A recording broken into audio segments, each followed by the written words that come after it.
नमस्कार। आज मैं एक नए टॉपिक के साथ आई हूँ और मुझे अच्छा लगता है कि आप मेरे वीडियोस को और जो शॉर्ट्स को लाइक करते हो, तो उसके लिए मैं आपका धन्यवाद करना चाहती हूँ।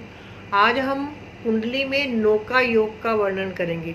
नौका क्या होती है? एक बोट होती है, जैसे कि वो पानी के ऊपर सेल करती है। अगर वो तो बिल्कुल सीधे चलती है तो आराम आराम से वो इजीली नदी को पार कर जाती है। लेकिन अगर उसमें किसी भी साइड पे ज़्यादा लगेज होता है तो वो झुक जाती है, तो डूबने का भी खतरा रहता है।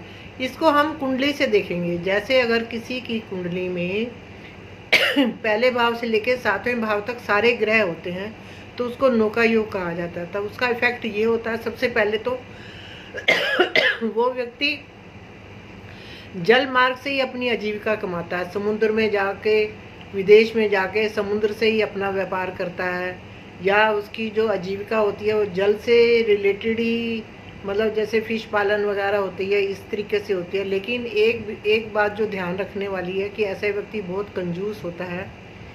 और दूसरी बात यह है कि क्योंकि नौका आपको पता है स्थिर नहीं रहती।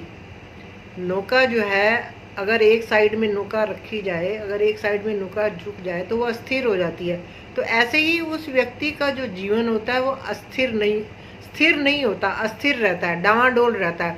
ऐसा व्यक्ति जो है, अगर हम देखा जाए तो वो व्यक्ति अपनी लाइफ में दुखी रहता है। क्योंकि अगर कुंडली में सारे ग्रह बैलेंस होते हैं, पूरी कुंडली में फैले होते हैं, तो वो उस व्यक्ति की लाइफ बैलेंस होती है। लेकिन ऐसे में अगर ग्रह एक ही साइड में पहले भाव से 7वें भाव तक आते हैं तो व्यक्ति दुखी रहता है, कंजूस होता है, थोड़ा चोरी करने वाला होता है, उसको अपने पे भी आत्मविश्वास की कमी होती है।